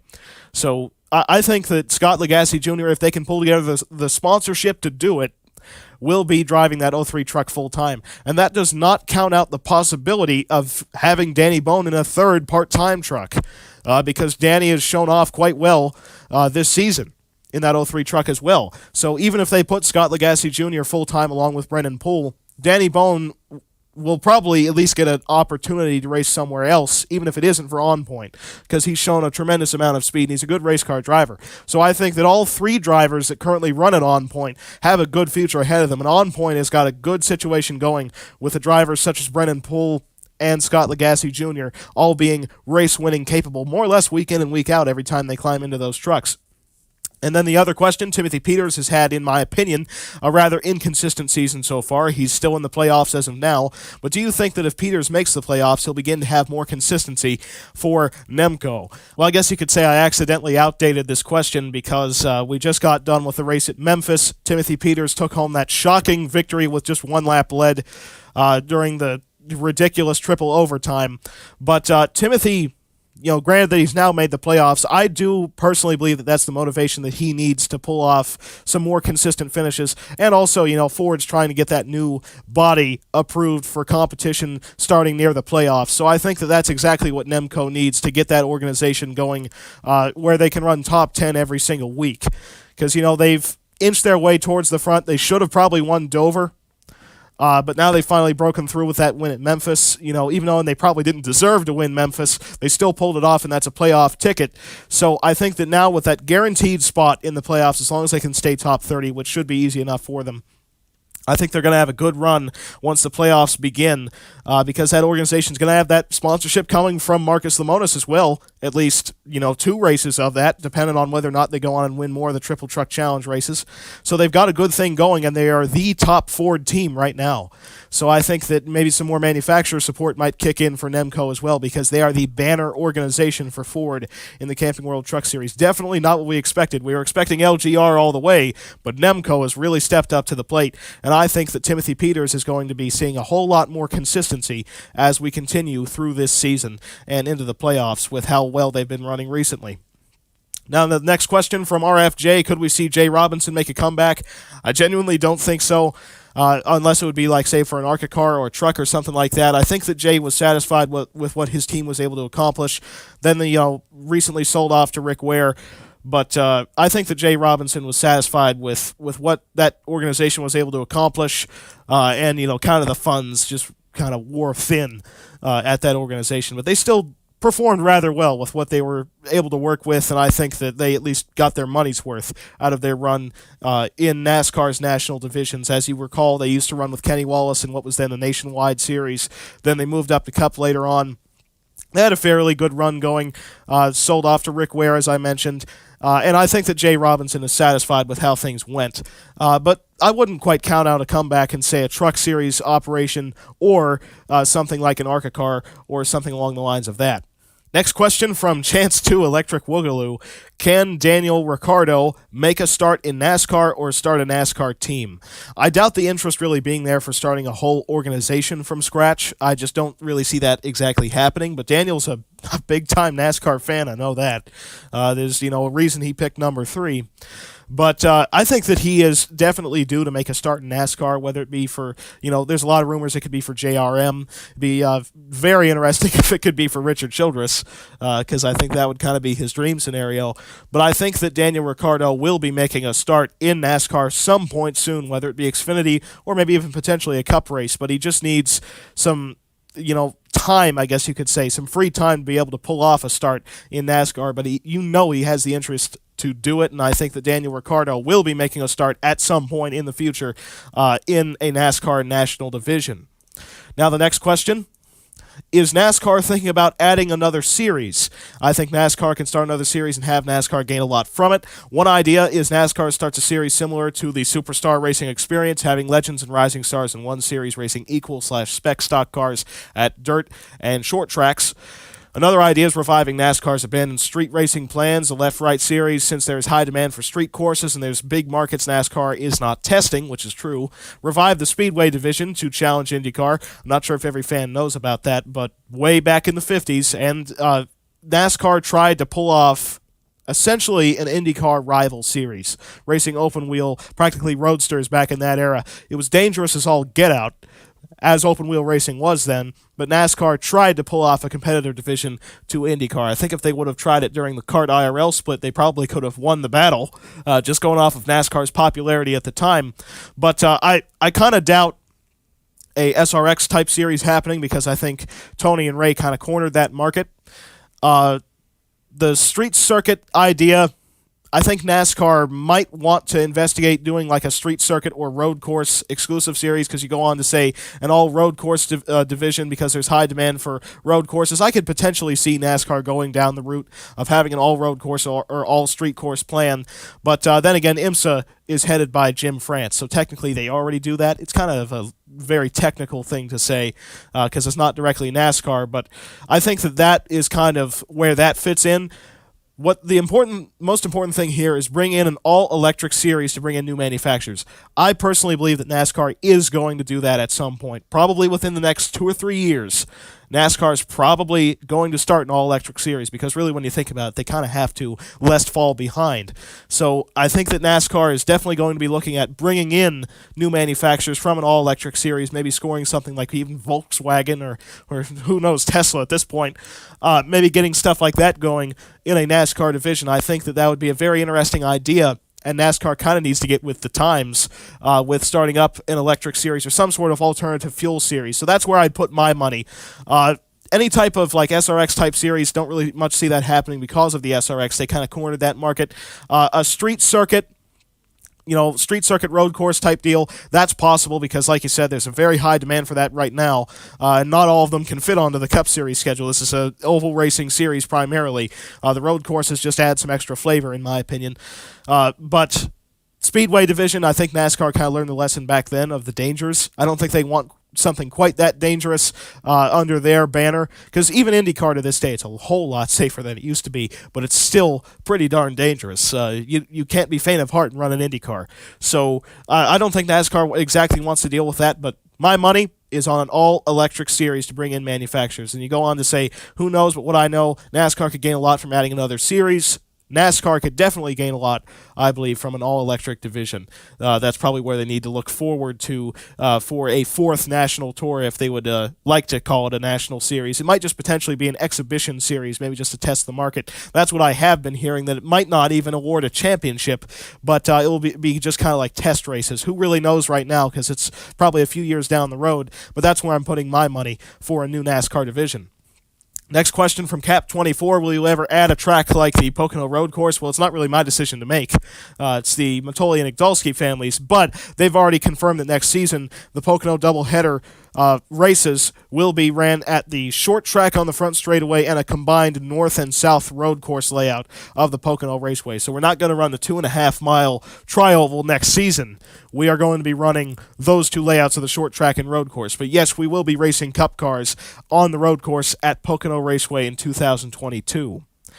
Next question from Switchblade. With rumors of Chip Ganassi Racing selling his team after this season, what does the future for Quinn Half and Justin Allgaier hold for them in 2022? So really right now that's a great question, because it looks like Kurt Busch might just decide to retire or something like that at the end of the year. It looked like he probably wasn't going to re-sign with Chip Ganassi Racing anyway. Quinn Half and Justin Allgaier are in a very sticky situation, sort of, because Half and Allgaier actually signed multi-year deals at Chip Ganassi Racing, so they were actually planning to have a job for next season. If Chip Ganassi Racing actually does sell off, that would kind of sort of screw over their plans, but Justin Allgaier is probably a higher-up free agent because of his successes so far. He scored that Cup Series win at the Roval last season, had the opportunity to win at Circuit of the Americas this year. I'd say he's a pretty good free agent. You might be able to expect him at, say, even a Hendrick ride next season. Rick might be considering getting rid of Byron for next season. BK might start his own operation.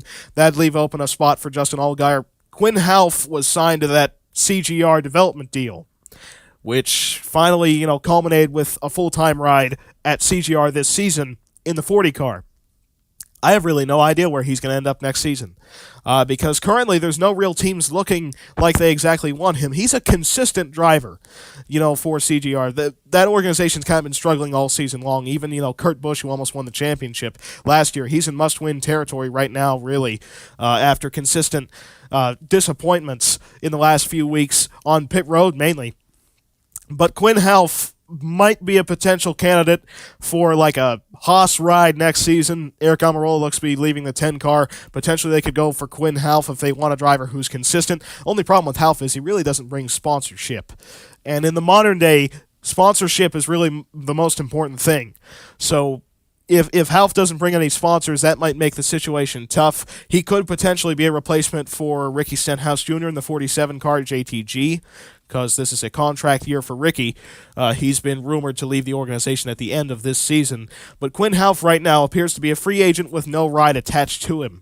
And I'd like to see him somewhere next season, because he's a proven Cup Series winner, even though it was kind of done with strategy with Spire Motorsports back in 2019. But he's a consistent driver, and he doesn't often tear up equipment. If he does, it's normally someone else's mistake that put him there. So I think that he's deserving of a ride next season. Where that will be, though, I'm not exactly sure, because if Chip Ganassi Racing does fold, it might not be very good opportunity for Quinn Houff to land a top-tier ride. Let's just say that. Maybe Roush could want to pick him up if, say, Newman leaves the team at the end of the season. But it doesn't really look too great for Quinn Houff if CGR does fold at the end of the year. Next question from Nokia Cup Series with Rick Ware Racing signing Andrew Ranger in the NASCAR Pinty Series. Could Ranger make his second Cup Series start for Rick Ware Racing soon? Ranger formerly started and finished 35th at Watkins Glen International in 2011 in the 32 car for Fastlane Racing, as well as a few Xfinity starts from 2008 to 2013.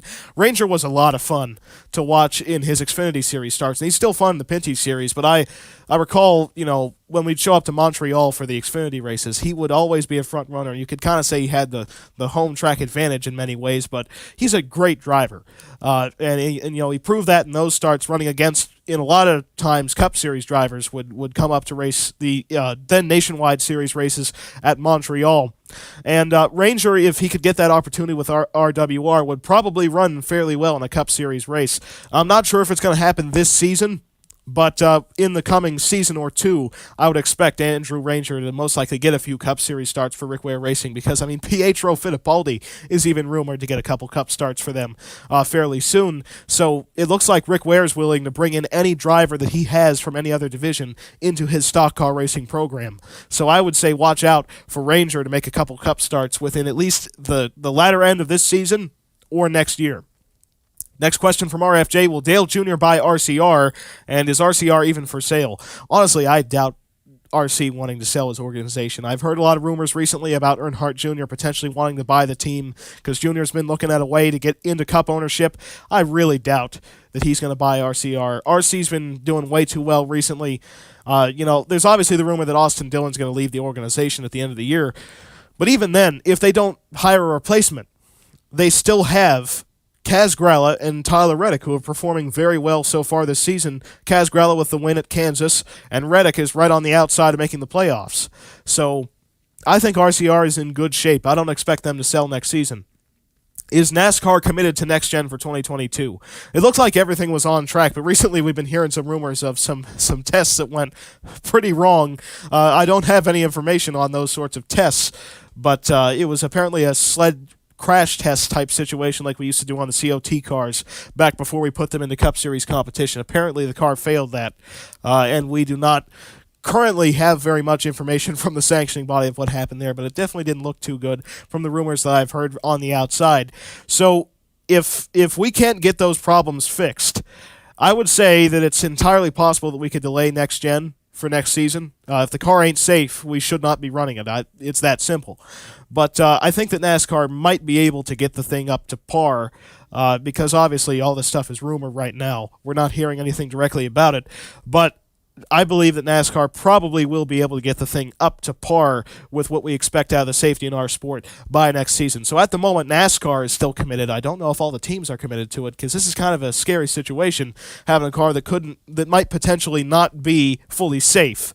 If it's not 100% safe, I don't think we should run it. That's just my opinion about it. But I think that right now NASCAR is committed to trying to run that thing next season. Obviously, the situation's going to evolve. If the car keeps failing tests and nothing gets improved, we will most likely have to delay the thing to 2023. But I think right now we're still on track, but we'll update you on the situation as it evolves because things are starting to look kind of in the wrong direction lately. Final question also from RFJ. Could we see Extreme Concepts Incorporated Racing return? Honestly, I kind of doubt it. The brightest candles burn the fastest, and I think that's kind of what happened with that organization. They won at Pocono with Brandon Jones. They got a great points finish last season. But when Jones went off to Joe Gibbs Racing, they were left without a driver and without a sponsor very late into the offseason, so they sold off to Hattori Racing Enterprises. It's entirely possible if this next-gen car really is as cheap as it's marketed, practically a spec TA2 car, they could potentially return, but I really doubt it. In fact, I haven't heard much about that whole company, Extreme Concepts, recently, so I more or less doubt a return. But it was fun to have them for that one full season that we had them. And so, folks, that pretty much does it for episode number 17 of Post Tech. We hope that you have enjoyed it. The next time you will be seeing us will be for NASCAR Cup Series coverage of the Bommarito 500 from Worldwide Technology Raceway at Gateway. It should be a very fun one out at that short track, which almost really isn't a short track. It's over 1 mile, about 1.25 miles, really. Very long straightaways, tight braking zones. It's a very fun facility, and it probably should produce a fantastic event in the NASCAR Cup Series. So the next time you'll see us, we'll be out at Gateway for the Bommarito 500. Really will be a fun one as we approach the playoffs starting at Darlington.